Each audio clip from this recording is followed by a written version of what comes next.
그 후에 주께서 따로 70인을 세우사 친히 가시려는 각 동네와 각 지역으로 둘씩 앞서 보내시며 이르시되 추수할 것은 많되 일꾼이 적으니 그러므로 추수하는 주인에게 청하여 추수할 일꾼들을 보내주소서 하라. 갈지어다 내가 너희를 보내니 어린 양을 이리 가운데로 보냄과 같도다. 아멘. 여러분, 지난주에 그 주일날에는 우리가 그 토마스라고 하는 선교사님에 대한 말씀을 좀 잠깐 나누었었죠. 오늘은 리빙스턴입니다. 이 리빙스턴은 우리가 보통 아프리카 선교의 아버지라고 말합니다. 토마스 선교사님은 우리나라 최초의 대독강변에서 순교한 그리스도, 기독교, 특별히 말해서 이 카톨릭이 아닌 개신교 선교사님이었죠. 최초의 순교자. 그를 통해서 평양의 대부흥까지 이어지는 그 역사를 이야기했습니다. 이 리빙스턴이라고 하는 분은 1813년에, 그러니까 저번에 말씀된 토마스보다 한 27년 정도 먼저 태어나셨네요. 이 리빙스턴은 같은 영국인데 스코틀랜드에서 가난한 가정의 5 형제 중에서 둘째 아들로 태어났습니다. 근데 이는 처음에는 이 방직 공장에서 열심히 일을 했어요. 가난했기 때문에 집에. 그러면서 야학으로 공부를 했어요. 그러면서 그 마음에 선교사가 되고자 하는 꿈이 불같이 일어나서 하나님 앞에 작정하고 기도했는데 나를 중국으로 보내주소서. 토마스 선교사님 맨 처음에 중국 선교사였다고 그랬잖아요. 역시 리빙스턴도 이 중국으로 가기를 먼저 원했어요. 하나님 앞에 중국으로 보내달라고 기도를 하는데 그가 26살이 돼서 목사가 되었는데도 불구하고 길이 막혀서 열리지가 않는 거예요. 중국 선교를 그렇게 원했는데 오히려 장애가 생겼는데 무슨 전쟁이 있었냐 하면 영국하고 중국 사이에 아편 전쟁이 일어나 버린 거예요. 그래서 더 이상 영국 사람이 중국 들어가는데 너무 어려워서 못 가고 길이 딱 막혀버렸어요. 하나님 앞에 원망했어요. 하나님, 주님께서 추수할 일꾼을 찾으셔서 내가 그 일꾼이 되겠다고 나를 보내달라고 간절히 기도했는데 왜 중국 길을 막으셨습니까? 그 시리에 빠져 있으면서 교회를 나가는데 그 교회에 모파트라고 하는 목사님이 오셔서 부흥회를 했어요. 이분이 선교사예요. 이 모파트라고 하는 이 선교사 목사님께서 부흥회를 하면서 무지와 가난 속에서 노예로 팔려가는 이 아프리카인들에 대해서 기도해야 된다고 그렇게 이야기를 전하는 거예요. 지금도 많은 사람들이 노예로 팔려가고 있습니다. 그러면서 그 영혼들을 위해서 이 아프리카 선교를 위해서 결정해 주십시오 라고 외쳤더니 리빙스턴 마음이 뜨거워졌어요. 그리고 나서 그날 밤에 선교를 위해서 각자 가지고 있는 헌금을 합시다 해서 아프리카 선교를 위해서 헌금을 하는데 그 당시에 이제 쟁반 접시, 큰 은쟁반 같은 접시를 갖다 이렇게 들고 가면 거기다가 헌금을 했대, 올려놨대요. 그런데 갑자기 리빙스턴이 어떻게 했을까요? 그 위에 뛰어 올라갔어요. 이 헌금 바구니를 돌리다가 깜짝 놀라서 갑자기 사람이 뛰어 올라오니까. 그러면서 그 사람이 이야기합니다. 리빙스턴이 말합니다. 나는 가난해서 지금 헌금할 돈이 하나도 없습니다. 대신 나를 통째로 올려드리니 나를 아프리카 선교에 사용해 주세요. 그렇게 기도했대. 그래서 모파트라는 그 목사님을 통해서 아프리카 선교의 길이 열리고 아프리카로 가서 선교했다. 그래서 아프리카 선교의 아버지라고 하는 그분이 바로 누구냐 하면 바로 리빙스턴, 여러분이 잘 아는 분이에요. 자, 자신이 원했던 중국 선교의 길은 막혔는지 모르겠지만 아프리카로 가라고 하는 하나님의 뜻을 깨닫고 나서 의심치 아니하고 순종하여서 그곳으로 달려간다는 것입니다. 우리가 주의 일을 할 때에 내 뜻대로 되지 않을 때가 있어요. 토마스 목사님도 그렇고 리빙스턴도 마찬가지고 중국으로 둘 다 가고 싶었지만 한 사람은 조선 땅으로, 한 사람은 아프리카로 갔다라는 거죠. 그러나 중요한 건 뭐냐면 주님이 부르심에 항상 아멘 하고 순종할 수 있는 준비가 되어 있는 사람들이었기 때문에 주님이 그들을 위대하게 사용하셨다는 거예요. 요한복음 4장 35절에 너희는 넉 달이 지나야 추수할 때가 이르겠다 하지 아니하느냐. 그러나 나는 너희에게 이르노니 너희 눈을 들어 밭을 보라. 희어져 추수하게 되었도다. 할렐루야. 아직 계절이 추수할 계절이 아니에요. 아직 여름도 안 됐는데요. 아니, 내 눈을 보니까 이미 추수할 때가 되었어. 희어져 있단 말이야. 주님이 그렇게 제자들에게 말씀하십니다. 예수님께서 이 땅에서 육체적인 나이는 몇 살이십니까? 몇 살까지 사셨어요? 33살까지 사셨죠. 33살 조금 더 사셨어요. 그러니까 우리 나이로 말하면 35쯤 되시는 거예요. 우리가 그냥 33살이라고 말하니까 우리 나이로 착각하면 계산해 보니까 35쯤 돼요. 어쨌든 간에 예수님께서 이 땅에 있는 동안에 그러면 33살로 해서 33살 사시는 동안에 가장 많은 일을 한 게 뭐예요? 가장 많은 일. 그것은 바로 목수의 일이었어요. 30살이 될 때까지, 30년이 될 때까지 그가 이제 일을 할 만한 어린 나이서부터 끊임없이 그의 육신의 아버지라고 하는 요셉을 쫓아서 목수 일을 도왔어요. 동생들도 있고 말이죠. 먹여 살려야 했던 거죠.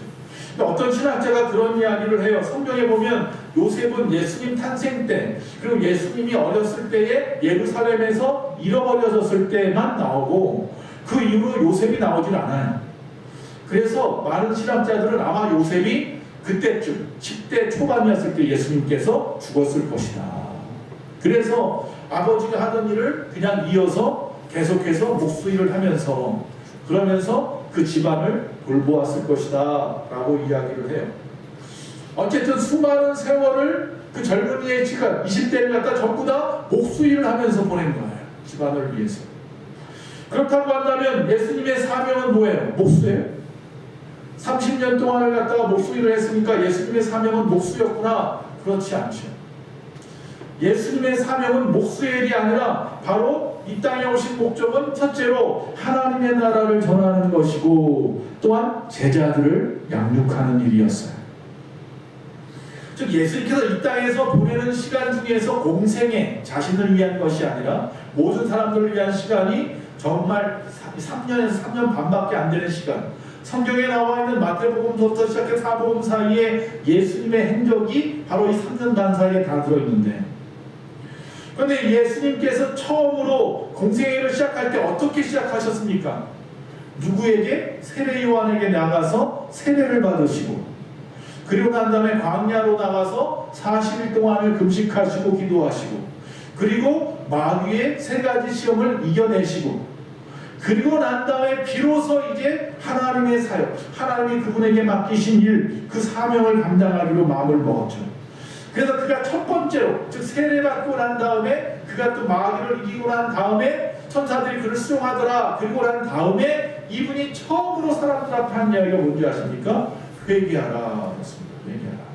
바로 세례 요한하고 같은 말이었어요. 회개하라, 천국이 가까웠느니라. 회개의 말씀을 전하셨습니다.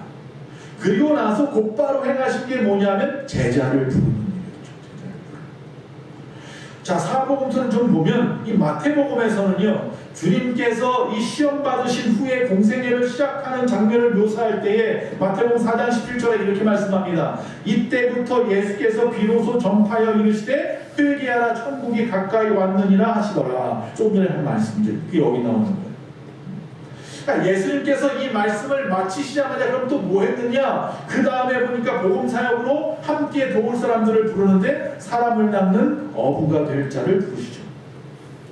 즉 제자를 부르시는 이유 중에서 가장 큰 이유는 그들의 사명으로 말씀하신 것, 바로 19절에 말씀한, 마태복음 4장 19절에 말씀한 사람을 낚는 어부가 되라고 하는 약속이었던 거죠. 두 번째 마가복음에서는 그럼 1장 14절 15절에 이렇게 말씀합니다. 요한이 잡히는, 세례 요한이죠. 예수님께서 갈릴리에 오셔서 하나님의 복음을 전파하여 이르시되 때가 찼고 하나님의 나라가 가까이 왔으니 회개하고 복음을 믿으라 하시노니. 즉 전파하여 이르시되 그리스도의 그 사명의 시작은 바로 뭐예요? 전파하는 일이죠. 처음으로 전파하는 일을 했고 그 전파하는 일은 회개하라, 천국이 갖고 왔다는 말씀이라는 거죠. 누가복음에도 마찬가지로 좀 더 구체적으로 이야기할 뿐이에요. 전도의 말을 합니다. 자, 이사야서를 갖다가 인용을 해서 말씀합니다. 누가복음 4장 17절에서 19절에 선지자 이사야의 글을 들거늘 책을 펴서 이렇게 기록된 데를 찾으시니 곧 주의 성령이 내게 임하셨으니 이는 가난한 자에게 복음을 전하게 하시려고 내게 기름을 부으시고 나를 보내사 포로된 자에게 자유를, 눈먼 자에게 다시 보게 함을 전파하며 눌린 자를 자유롭게 하고 주의 은혜의 해를 전파하게 하려 하심이라 하였더라. 자, 전파하신다고 그랬잖아요. 예수님이 이 땅에 와서 하신 일이 전도, 복음을 전파하는 일이었는데 그 구체적인 내용들이 나오는 거예요. 내게 기름을 부으시고 나를 보내사 포로된 자에게 자유를 주라고 전파하고, 눈먼 자를 다시 보게 하라고 전파하고, 눌린 자를 자유롭게 하라고 전파하고, 주의 은혜의 해를 전파하라. 예수님이 이 땅에서 처음 하신 일이 만나는 사람마다 이 말씀을 전파합니다. 회개에 대한 말씀, 앞으로 올 미래에 대한 말씀, 우리가 구원받아야 될 것, 은혜에 대한 말씀, 끊임없이 복음에 대해서 전파하십니다.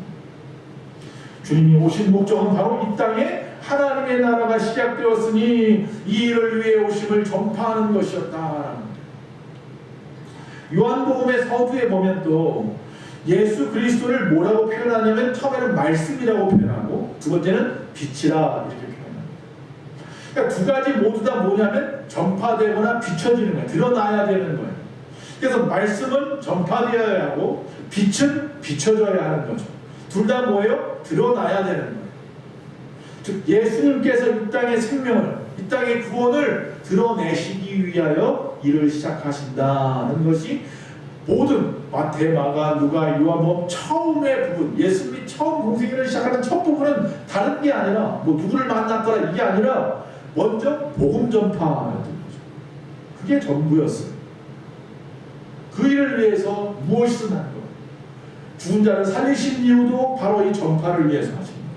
병든 자를 고치시고 또한 무리를 걷고 오병이의 기적을 일으키고 수많은 사람들을 모아놓고 산상수훈의 말씀을 전하시고 다 전부 다 하늘나라 하나님의 나라에 대한 복음의 전파. 사도행전 8장에 보면요, 먼저 7장에서 예수님께서 죽으시고 부활 승천하신 다음에 제자들이 마가다락방에 성령 받죠. 그리고 나서 복음을 전했더니 3,000명, 5,000명씩 회개하고 돌아와서 예루살렘 교회가 엄청나게 갑자기 기하급수적으로 늘어났어요. 그러면서 가난한 자들을 갖다가 돌봐주기 시작하고, 그러면서 그 안에서 구제받는 문제 때문에 싸움이 막 일어났단 말이에요. 먼저 이 소위 말하면 이방에서 온 사람들보다 그 유대 땅에 있었던 사람들을 먼저 돌아보는 것에 대한 그 불만들이 막 싹트기 시작하고 또 거기서 문제가 생겼죠. 자, 그럼으로 인해서 안 되겠다, 우리는 기도해야 되는데 그 사도들은 기도하는 일에만 전념하기 위해서 이 일을 맡을 만한 사람들 7 집사를 세워요. 그들을 이제 우리 안수 집사라고 하죠. 스테반 집사님도 있고 빌립 집사님도 있고 여러 있죠. 자, 그 중에 바로 이 빌립 집사라는 분이 사도행전 8장에 보면 이디오피아 여왕의 내시였던 판관장이었던 이 간다게라고 하는 사람, 즉 이디오피아 그 내시가 간다기가 아니라 여왕이 간다네. 이 이디오피아 여왕 간다기의 국고를 맡았던 환관장이었던 그 내시가 이스라엘 땅에 왔다가 자기 땅으로 가면서 뭘 보고 있어요? 성경 두루마리를 보고 있는 거예요. 근데 이사야서를 읽고 있네. 이사야서 53장 54장 넘어가다 보니까 예수님에 대한 고난에 대한 말씀이 좀 나오는데 이게 무슨 말인지 알 수가 없어요. 그때 옆에 있던 빌립 집사님이 그에게 이야기합니다. 무엇을 읽고 있습니까? 내가 이런 부분을 읽고 있는데 여기 뭐라고, 그 말씀에 보면 뭐라고 되어 있는 사도행전 8장 31절에 지도해주는 사람이 없으니 어찌 깨달을 수 있으랴 라고 말하고 있어요. 읽기는 읽어요. 성경을 읽기는 읽죠. 성경을 읽기는 읽는데 지도해주는 사람, 가르쳐주는 사람이 없으니까 내가 무슨 내용인지 도대체 깨달을 수가 없어요 라고 말하는 거예요. 그때 빌립 집사님이 그 옆에 앉아서 그 모든 말씀을 다 풀어 이야기해 주면서 그분이 바로 누구다? 예수님이다 라고 말씀하는 거죠. 그 이후에 이 이디오피아, 아프리카 이디오피아 땅은 그리스도인들이 지금까지도 남아있어요. 그 이후에 2000년 지간 지금도 그 주변이 전부 다 이슬람이 되고 각종 그 지역 옛날서부터 있었던 잘못된 샤머니즘으로 가득했던 그 땅에 기독교인들이 자생하고 있는 나라가 이디오피아예요. 여러분, 전파하는 것은 이와 같아요. 앞에서 예수 믿으세요 외치는 것도 중요하고 또 한 사람 한 사람에게 하나님의 말씀을 가르치는 것도 중요하고 그렇게 추수하는 거죠. 전하지 않아도 다 알아서 듣겠지, 가르치지 않아도 알아서 깨닫겠지, 그럴 수 없어요. 전하지도 않고 지도하지도 않는데 어찌 복음을 받아들일 수 있겠느냐. 아무리 좋은 복음, 아무리 좋은 물건이라도 광고되지 않고 가르쳐주지 않고 광고되지 않으면 그것을 선택할 수도 없고 깨달을 수도 없는 거예요. 그래서 우리가 TV보다 귀찮더라도 중간중간 광고가 나와요.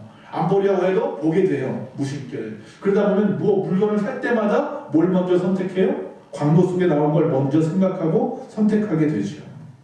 전하는 것이 그만큼 엄청난 파워, 힘이 있는 거죠. 그래서 로마서 10장 14절 15절에 바울이 말합니다. 그런즉 그들이 믿지 아니하는 일을 어찌 부르리요, 듣지도 못한 일을 어찌 믿으리요, 전파하는 자가 없이 어찌 들으리요, 보내심을 받지 아니하였으면 어찌 전파하리요, 기록된 바 아름답도다 좋은 소식을 전하는 자들의 발이요 함과 같으니라. 할렐루야. 저와 여러분의 그 발길이, 복음을 전하기 위한 그 발걸음이 아름다운 소식을 전하는 자의 발걸음, 아름다운 발걸음이어야 돼요.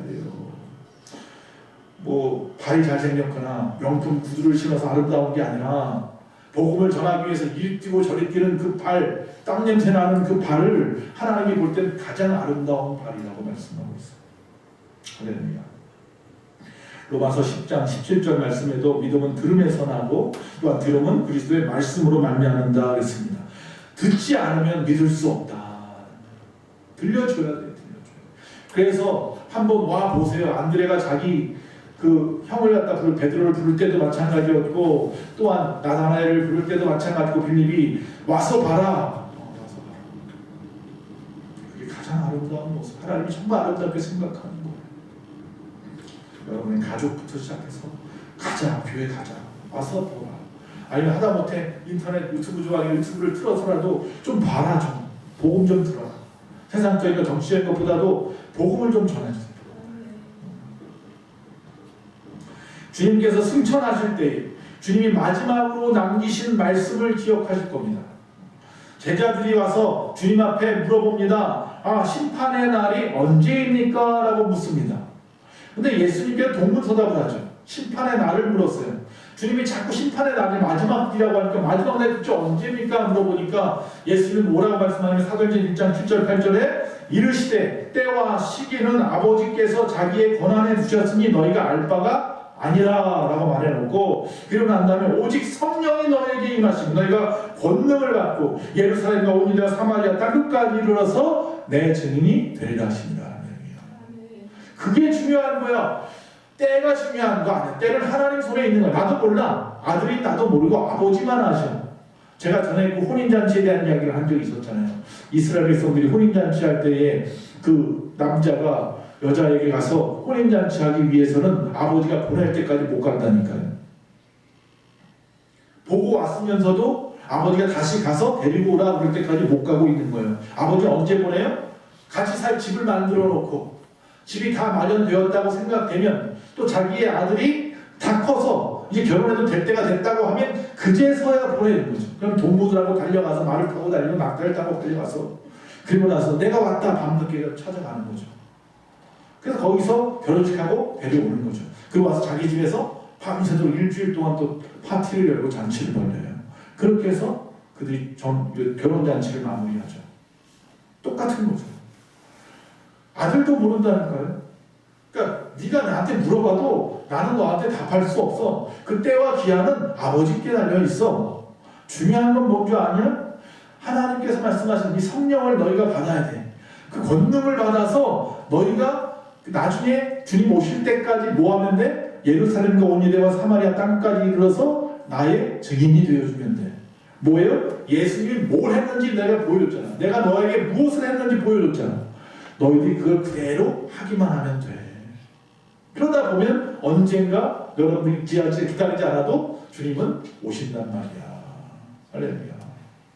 그 이야기를 하고 계신 거죠. 여러분, 저와 여러분의 삶 속에서 예수님께서 하시는 그 일들에 나는 어떤 모습으로 보여질 수 있는지 참 기대가 되는 부분입니다. 자, 예수님께서 이처럼 처음 공생애를 시작하실 때도 복음을 전파하셨고, 역시 마찬가지로 당신이 십자가에서 죽으시고 부활 승천하신 다음에도 남아있는 제자들에게 뭘 부탁해요? 복음을 전할 것을 부탁하시더라. 너무 중요한 거라서 그렇죠. 너무 뭐에 달해 생명의 문제거든요. 이 땅에서 잘 먹고 잘 사는 거, 어디다 투자하면 돈을 벌까, 그런 거 가르쳐 주는 것보다 천국 가는 거, 이거 정말 중요해요. 영혼 구원하는 건 너무 중요해서 다른 건 다 필요 없고, 그것만 전파하시다 가셨고, 제자들을 세워서까지도 뭐하라고 그래요? 그것만 전하라고 말씀하고 있는 거예요. 당신이 직접 전하셨고, 또 제자들 12명을 택하셔서 전하라고 말씀하시고, 그리고 3년 동안 그들에게 훈련시켰고, 그들이 나중에 남은 다음에, 예수님 떠나신 다음에 남은 다음에 성령 받아서 그들이 열심히 전하다가 또 그들은 또 그들의 제자들을 또 세우고 말이죠. 폴리캅을 비롯해서 교부들을 세워서 수많은 그런 또 사람들이 또 제자를 세워서 어디까지 왔어요? 2000년 후 저와 여러분에게까지 왔다. 여러분, 여기서 복음서를 볼 때 좀 이해가 안 되는 부분은 왜 12명만 세웠을까? 이스라엘 땅에 사람이 얼마 없었나? 그렇지 않잖아요. 학식 많은 사람이 얼마나 많아요. 이 바울 같은 사람이 굉장히 많이 있어요. 근데 바울 같은 사람은 안 그러고 전부 다 어부를 비롯하여서 나라들한테 욕먹는 세리를 비롯하여서 그나마 똑똑하다는 이 가룟 유다는 자기밖에 모르는 욕심쟁이고 말이죠. 무식하고 욕심 많고, 예수님이 지금 죽겠다고 말하는데도 누가 더 좋은 자리에 앉을까 그것만 따지고 있는 그런 제자들이잖아요. 정말 복음서를 볼 때마다 예수님의 그 인내력을 갖다가 감동하는 거예요. 야, 대단하시다. 나 같으면 참다 못해 한두 번은 참겠지만 소리 지르고 막 욕하고, 야, 가 싫어 이럴 텐데 성경은 어디에도 그러지 않아요. 물론 꾸짖을 때도 있지만 끝까지 그들과 함께하죠. 그들이 예수님을 배신하고 배반하고 팔아먹고 도망치고 그러는 상황 가운데도 예수님은 묵묵히 모든 고난의 시간들을 그 밤중 고난의 밤에 다 보내고 십자가도 지시고 그 무덤에 들어가실 때까지. 예수님은 이미 십자가를 지기 전에 예수님이 그 변화산에서 변화된 사건 이후로 베드로에게 처음에 보여주고 그 이후에 제자들에게 끊임없이 3번에 걸쳐서 당신이 죽을 것과 어떻게 죽을 것과 다시 부활할 것에 대해서 이야기하셨어요.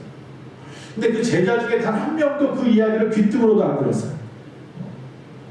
그저 나중에 메시아이신 예수님이 예루살렘에서 마카비처럼 옛날 마카비 혁명을 일으켜서 승리했던 마카비같이 큰 말, 흰 말 타고 들어가서 거기서 왕이 되고 그럼 우리는 한 자리씩 얻을 거고 이 생각만 하고 있었던 거죠. 얼마나 충격이겠어요. 사실 그들도 왕이 될 줄 알았는데 뭐 멋있는 신발을 마카비처럼 타고 갈 줄 알았더니 나귀 새끼를 타고 들어가질 않나. 들어와서 요건 다 먹고 이리 끌려다니고 저리 끌려다니고 희롱당하시고 채찍질을 당하시고 온몸에 피를 흘리고 피투성이가 돼서 가장 나약한 모습으로 십자가를 지고 또 쓰러지고 질질 끌려서 십자가로 가시는 모습을 보았을 때 물론 제자들 입장도 생각은 하지만 이미 예수님이 십자가에 대한 말씀을 했는데도 알아듣지 못하는 그들이 얼마나 안타깝겠어요.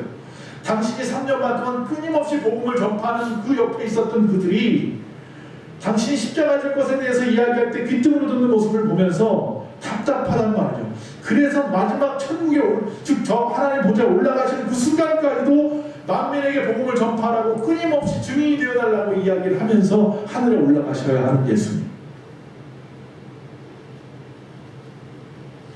그런 이야기에서 예수님께서 하늘나라에 올라가셨습니다. 하나님 보좌 우편에 딱 앉으셨습니다. 그때 주변에 있는 천사들이 궁금해서 예수님에게 왔어요. 아, 예수님 아직 때가 아닌 거 아니에요? 좀 더 있어야 되지 않겠어요? 왜 벌써 오셨어요? 아직도 많은 사람들이 예수님을 믿지도 않고 하나님을 믿지도 않는데. 그래서 또 예수님 뭐라고 말씀하세요? 나는 할 일 다 했어. 여기까지 아버지가 하라고 하셨어. 그래서 나는 사람들을 남겨놓고 왔지. 저 제자들 보이잖아. 그러니까 천사들이 한심하다는 듯이 아니 저 제자들을 어떻게 믿으시겠다는 거예요. 예수님이 이렇게 말했대요. 제자들이 못하면 나도 못해. 이건 하나의 예화입니다. 그만큼 예수님은 보잘것없고 칠 수밖에 없는 실수성이의 이 예수님의 제자들을 완전히 믿으셨습니다. 아니 사실은 제자들을 믿은 것이 아니라 다른 보혜사 성령께서 그들을 통하여서 행하신 일들을 믿었겠죠. 그들이 성령 충만해져서 어떻게 될 것에 대한 세술에 취해서 어떻게 될 것에 대한 것을 믿으셨겠죠. 그렇다면 저와 여러분도 마찬가지인 거죠. 이 땅의 제자들과 우리를 비교할 때 우리가 좀 더 낫지 않겠어요? 그들보다? 배운 것도 아는 것도 우리의 삶의 형편도 사정도 다 낫단 말이에요. 그렇다고 한다면 우리에게 필요한 것은 뭐예요? 성령 충만하면 되는 거잖아요. 마가다락 방에. 그 성령을 기다리라. 아직 때가 안 돼서 성령을 받아야 할 수 있어. 예수님이 천국에 가서 아마 그렇게 말씀하실 거예요. 천사들이 뭐라고 이야기할 때 걱정하지 마. 제자들이 할 수 있어. 제자들이 못하면 나도 못하는 거야. 결국 성령께서 하실 겁니다. 오늘 이 본문 이 말씀 바로 그런 거죠. 사람 낳는 어부가 되라고 하는 말씀이나 추수할 일꾼을 찾는다는 말씀이나 같은 말씀인 거죠. 이번 주일날 예배가 끝나면 저는 오후 4시에 그 안성에 가요. 안성에 가면 한영제일교회라고 저희 교단교회가 있는데 거기 장로가 2분이 장립을 해요. 이번 주일날 오후에. 그래서 제가 노회장이다 보니까 가서 설교하고 장립식을 해야 돼요. 그리고 3월 19일 날은 토요일인데 그날은 저희 교단 신학대학인 서울 한영대학교에 가요. 그날은 뭐 하냐면 목사 안수식이 있어요. 우리 노회에 7분이 목사 안수를 받아요. 그때도 제가 노회장이라서 또 설교를 해야 되고 그 목사 안수식을 인도해야 돼요. 그때 이게 장로 장립하러 가서 전하는 말씀의 제목은 충성이십니까? 라는 말씀의 제목을 전할 거예요. 충성에 대한 말씀. 죽도록 충성하라고 하는데 헉헉거리면서 그냥 기절할 때까지 쓰러져서 그게 충성이 아니라 충성의 원어의 뜻은 로열티가 아니라 군인들이 말하는 그런 충성이 아니라 진실함, 신실함, 성경에서 말하는 충성. 그래서 doing, 충성하다보다도 being, 내가 그런 존재, 진실하고 신실한 존재가 되는 것, 이게 충성이라는 이야기를 전할 거예요. 내가 신실해지고 진실해지면 충성하게 되어 있거든요. 내가 그냥 충성하려고 하면 지쳐요. 힘들어요. 쓰러진다는 거죠. 목사 안수할 때도 이 말씀을 무엇을 전할까 하다가 그때는 갑절의 영감을 주소서라는 말씀을 전할 거예요. 엘리야가 하늘로 올라갈 때 그 제주였던 엘리사가 엘리야에게 그렇게 원했던 것은 무엇이었냐면 갑절의 영감이었던 거죠. 다른 거 원하지 않고 주의 일을 위하여 내게 필요한 것을 구할 줄 아는 자가 되는 거죠. 그래서 목사로 새롭게 시작하는 여러분, 갑절의 영감을 구하십시오. 물질을 구하거나 어떤 세상적인 요령을 구하지 마시고 성령을 구하십시오. 그 이야기를 전할 거죠.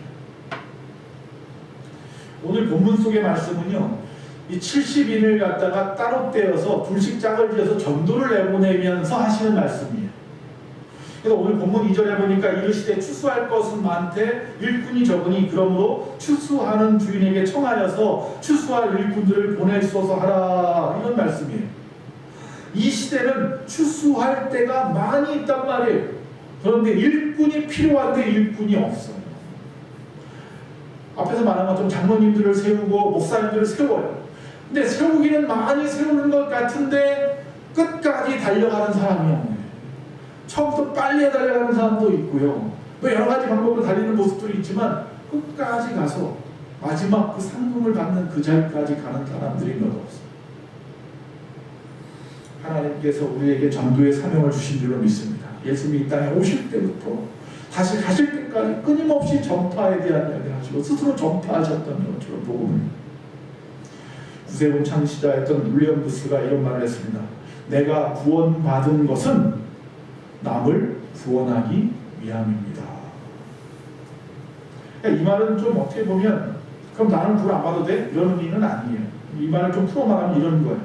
예수를 믿어서 이미 구원받은 사람은 역시 모두에게 전도의 사명이 있습니다. 그런 뜻이죠. 모두를 구원할 전도의 사명이 있습니다. 저와 여러분 추수할 때가 되었습니다. 여러분이 추수할 일꾼이 먼저 되시고 부족한 부분을 채워달라고 기도해요. 우리가 하나님 앞에 할 권리가 하나 있는데 하나님 나를 종으로 이 추수터에 보내셨으니 너무 많아서 나 혼자 힘들면 그렇다고 내가 하다가 포기해버리고 또 힘들다고 이리저리 핑계대는 것이 아니라 우리는 뭐 할 수 있다? 간청할 수 있다. 기도할 수 있어요. 하나님 이 문제 해결해 주세요. 하나님 이거 건강 문제 해결해 주세요. 하나님 이 물질 문제 좀 해결해 주세요. 하나님 이 사람 저 사람들의 문제 좀 해결해 주세요. 그게 그 사람들의 이 땅에서 이기심 욕심을 채우기 위한 그런 것이 아니라, 정력을 위해서 구하는 것이 아니라 하나님의 추수를 위하여, 할렐루야, 이 복음을 위해서. 하나님, 내가 정말 열심히 충성하고 헌신해야 할 텐데 내가 이 문제에 얽매여가지고 오늘도 세상 일에만 얽매여 있을 수밖에 없는 나를 용서하시고, 하나님 좀 이 문제를 해결해 주세요. 추수할 일꾼은 사람일 수도 있지만 여러분의 환경일 수도 있으니 끊임없이 하나님 앞에 간청하면 하나님께서 이 땅은 누구 땅이에요? 하나님 땅인데 하나님의 추수밭에서 일하는 그 일꾼들이 힘들어하는 거 하나님 뻔히 보면서 나 몰라 이러지 않으시고, 사람이 필요하면 사람도 세워줄 거고, 기계가 필요하면 기계도 갖다 주실 거고, 여러 가지 환경도 필요하면 환경을 주시고, 하다못해 이른비 늦은 비까지라도 내려서 하나님의 은혜를 부어주셔서 그 일을 감당하도록 도와주실 줄로 믿습니다. 합력하여 선을 이룬다고 하셨는데 하나님께서 어떤 방법을 통해서도 세상의 그 무엇보다 절대적으로 선하게 우리를 인도하시고 사용하실 줄로 믿습니다.